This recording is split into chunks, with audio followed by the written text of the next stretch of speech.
Hello! Hi! I'm Kirsty, aka Beth Bookish, and this is me being weird for no real reason. But anyway, this is my May reading wrap up, so let's go talk about some books.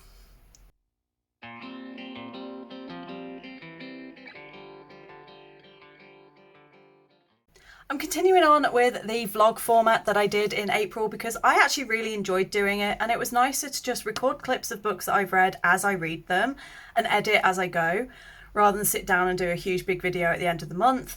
The one thing about this one that I will say though is I am doing the 30 and 30 manga challenge this month as well as all the other books. So I'm not going to be talking about the manga that I read in this vlog. I'm only going to be talking about the books. And if you want to know what manga I read this month and how I felt about all of those, please go check out the two vlogs that I'll be doing for specifically the 30 and 30. So please go check those out. But yeah, this month I am just doing the wrap up and the vlog bit here and the chat bits here for the books that I read. So yeah, I'm recording this on the 1st of May. I just wanted to get the introduction done before I forget for myself what I'm supposed to be doing. That's just my quick little intro, so let's go, and the next clip will actually be me talking about a book that I have read. Let's go! It is the 6th of May and I've just finished my first novel, which is Heartless by Elsie Silver. I picked this up on the 4th at 9 o'clock at night, planning to read it within a 24-hour period. So I started it, 8 o'clock at night on the 4th. And I started it and I read 70 pages and I thought, fantastic, at the rate this is going, I'm going to get this finished by the end of the 5th and I can have read it in 24 hours, which means that I've read it in a day, which is one of the Bookamon prompts, only on the 5th. So yesterday my brain decided to go into full migraine mode, and even though now I'm coming out of it, you can tell by the way that my left eye doesn't want to fully open. I was still in the postdrome, and it's 50-50 as to whether or not I'm going to actually go back into the migraine. But while I was feeling better this morning, I decided to try to pick this back up, and I ended up reading 300 and something pages in one go. And I finished it. And it was 5 stars. My first 5-star romance of the year after quite a long string of disappointing romances. But it had all my favourites. It had a grumpy single dad. It had a sunshine nanny. There was just will they, won't they? They had truth or dare. There was just so much in this that I loved, and certainly compared to the first book, the writing was so much better. The romance was better done. The relationship was better. He's like my dream partner in that he is very attentive to detail. He picks up on little things and remembers the small details, and even though he's not really big on these grand gestures and massive outbursts of affection, he's just in his own way quietly affectionate, and I just love that, and it's my favourite kind of romance. He wasn't toxic. I had a little bit at the start where I was like, cool, yet another one where he's thinking with his, but it wasn't as bad. I don't know. Rhett I never liked and I never really connected with, and I felt like all he ever thought about was that. And yet with Cade, even though there was a lot of that internal monologue was focused on her appearance and how much he wanted to have her in his bed, I felt like it was just very different, and the way it was approached was very different, and I just love their dynamic, and I love them, and I love Willa and how she is with Luke, and just Luke is so cute. Any storyline where there's a cute kid, I'm just there. And yeah, the ending of this, I genuinely was crying. I was like, oh my god, I absolutely loved this one. I did give it 5 stars. I wasn't sure if it was going to be a 4.5 or a 5, but the ending and the fact that I cried, it sealed it for me. It's a 5-star, and it's like, I know there are people who are like team Rhett, but I am team Cade all the way. Yeah. To me, there is nothing more sexy than a partner who takes in those tiny little details. Like you mentioned one time that you love a specific thing, as happened to me last year. I mentioned to Ren that I like tulips when we first met in like the beginning of January, and then for Valentine's Day they bought me tulips because they remembered that I love tulips, and I'd said it once. And that's the kind of partner that Cade is, and I was just like, I was in love with him, as I thought I would be. Something about him really grabbed me, and I feel like this is going to be my favourite in the series. But yeah, 5 stars. Really loved all the dynamics in this. I like that we sort of started to get a bit more of a glimpse of winter, and that we've been introduced to Sloane, who I think is going to be the romantic interest in the next book with Jasper. So I like that we got that introduction, and I'm really liking Jasper. I'm interested for his book, and I am looking forward to his next. And I really love the way that Elsie Silver writes the sports, like with the cowboy stuff. Did I think I would ever be interested in like bull herding? No. Did I find myself absolutely captivated and cheering them on at the end of this? Yes. It also helps. I was listening to ATs at the end, and for some reason the emotions and everything and the way the music is in Say My Name just matched perfectly with the scene I was reading, and it just amplified all of that, and it was so good. But yeah, 5 stars, and we shall see how I get on for the rest of this month, but at least I've done one, and it's a 400 plus page book, so I'm happy with that. I might eventually remember that I'm doing vlog style wrap-ups now, and that when I review a book for a different thing, I then have to come back and do it for this. I just finished Sky in the Deep by Adrienne Young. This has been on my TBR since 2019. Do I absolutely hate myself for not getting to it sooner? No. Did I really enjoy it and give it 3.5 stars, however? Yes. So like I said, even though it's not like one that I'm kicking myself for not reading earlier, it was one that I did have a good time, and I am kind of like, I probably should have got to it a bit sooner. But if you want my full thoughts, you're going to have to tune in to my Read It or Reap Part 1 vlog, which is going to should be up by this point. So if it is, it will be linked below and above. So if you want my full thoughts on why I really liked some bits, really didn't like others, then please do go check that out. But I did give this one 3.5 stars, and it was refreshing to read a book set in the Viking period, because I have avoided things set in the Viking period because I don't want it to influence my own story series too much. But this one definitely wasn't enough that it's going to have an impact on my writing, but it was fun, and it was interesting to see how another author interprets the Viking world into their writing. So yeah, 3.5 stars, and go check out Read It or Reap Part 1. In my past 4 finished books, I've had a 4.5, a 3.5, and 2 5-star books. Literally not even 2 weeks ago, I was saying to Ren that I felt like it's been a very average year, and that I've only had a few 5 stars, and I was like, I really want to start getting them, and then I get 2 within 2 weeks. But the current one is Fake Dates and Mooncakes. I kind of picked this one up purely as a cover buy last year. I mean, can you blame me? The colours are my favourite colours. It's queer. It's got a dog. It's just so cute. And the book itself was so good. Like, there were one bit that was like, suspension of belief is needed, because it involved a character needing CPR, and then the next day that character turned up at a wedding fully dressed and taking part and active, and I'm like, if you had CPR the night before, you would still be in hospital. Just saying. So again, I had that issue of things being a bit trivializing of serious medical incidents, which is really bugging me in books at the minute. And then the only other thing that I kind of was a bit really was just sort of how easy, like, it was kind of a predictable book, and certainly towards the end, like the big sort of like spanner in the works was just a little bit too easily resolved. But also, I knew it was going to be that easily resolved because we knew from the characters in the book and what these characters were like that that's how it was going to go. But this was so cute. I love how this is supposed to be a fake dating book, and yet I think the pair of them spent more time trying to convince people that they were fake dating, which was hilarious. They like went to the event and they were so good at fake dating that when they then came out to say, "Oh, it wasn't real," no one believed them, and everyone's like, "Yeah, okay."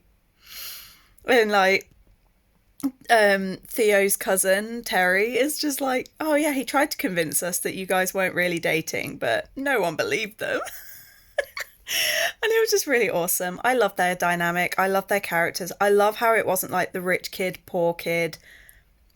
And quite often I find that in a lot of these stories, the poor kid is almost resentful towards the rich kid and kind of doesn't treat them great just because they're rich. And we got one tiny bit with that, but it felt right and it felt like it was in a good place. So we didn't really get that kind of dynamic, and it was really sweet. Theo just stood up for Dylan all the time, and I loved that. I loved following Dylan's culinary adventure, and as he starts to realise that maybe the route he had planned for himself isn't what he actually wants to do.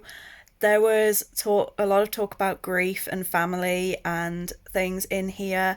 There were loads of cultural references. I learned a couple of new stories from Chinese mythology. I learned a couple of new sort of terms and words, and the whole thing was just so steeped in family and love. And it was just a hug of a book. It's definitely one I'm going to reread.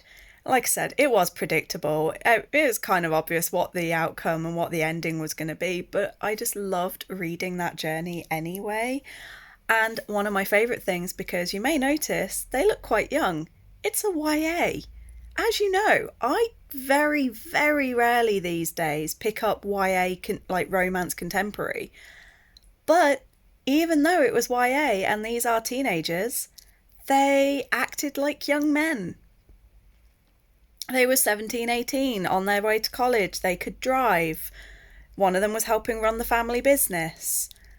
And they didn't act like 10-year-olds like happens in so many of these kind of books. They acted like young men. They were mature. They were responsible. They communicated with each other. Even when there was like a big fallout at one point in this book, there was a big fight, a big fallout, and it was all the emotional heartstrings. They both handled it so maturely, and I was like, this is the kind of YA I like to read, where yes, they are teenagers and they have teenage problems, but they act their age and they act maturely.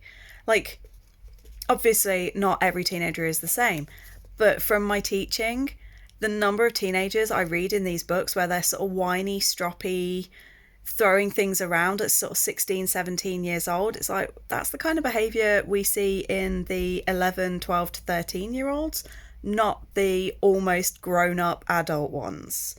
I love that you can tell this is an author who really tried to make her characters believable, and it worked, because I was genuinely, yeah, I'm now desperate to order some Chinese food at Get In, and on payday I'm going to be ordering some Chinese because oh my god. Yeah. But that also ticks off the debut novel prompt for no, not Adventure-a-thon. For the Asian Readathon. I just love this book. I finished Rootbound by Tara DeWitt, and I've given it 4 stars. I really loved the relationship between in this. I felt it was very organic, it was very believable, and it was, again, very mature and very adult. They communicated, they talked to each other, there was one instance where I was like, oh, we're going to go into a breakup, and it kind of resolved really well. So I definitely really like this. All of the cast of characters were great. There were a couple of niggles in there regarding certain things to do with the family, and you know, coming from a very complex family dynamic myself, I understood, but I was also kind of frustrated about some of it. I loved the setting. I loved the imagery that it gave. I loved the fact that she was a photographer. That was so cool. The only thing I really, really, really hated was literally the last two sentences. There was just a sudden out of nowhere reference, and I was like, what the actual, why was that necessary? It really frustrated me. But I can't say what or why because of spoilers. But yeah, it was good. There was one part where I was like, the emotional impact wasn't as big as I was expecting, probably because we didn't really have as much interactions as I would have liked around that situation, and I felt it was brought in a bit late. But otherwise, I really, really enjoyed this, and oh my god, the relationship was super cute, super wholesome. And because I've not explained what this actually is, this follows Tate, who, when her parents divorced when she was a child, her mother moved away and completely cut ties with her dad, and so her and her sister have grown up without her dad. The family ranch that she was born on and sort of lived until they moved away is now being used for a really popular TV show. And then Tate, who is a divorced photographer who goes around doing photographs of locations for an author who uses them as inspiration for her books, has been commissioned to go to the ranch and get the next batch of photos. So she is like, oh my god, I've got to go back and face my family and face my roots, hence root bound.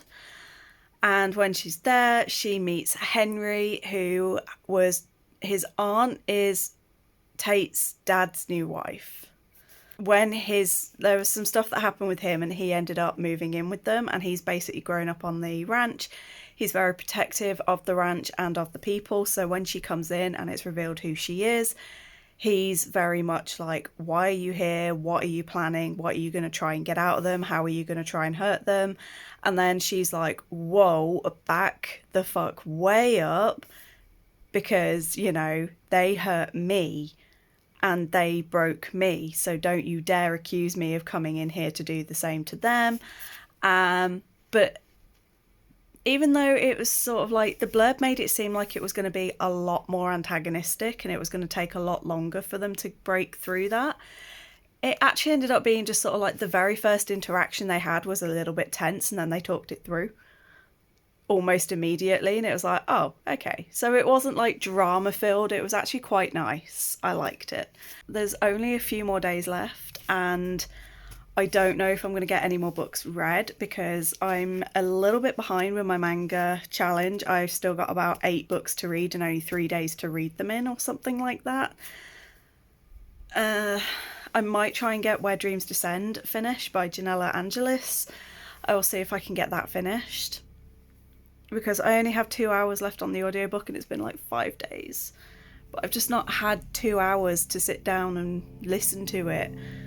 And I've not been in a good headspace for audiobooks this week because I've been not sleeping great and I've been very migrainey. So we shall see how I go, but this possibly is the last book for this month. We shall see. Yo, I'm so tired.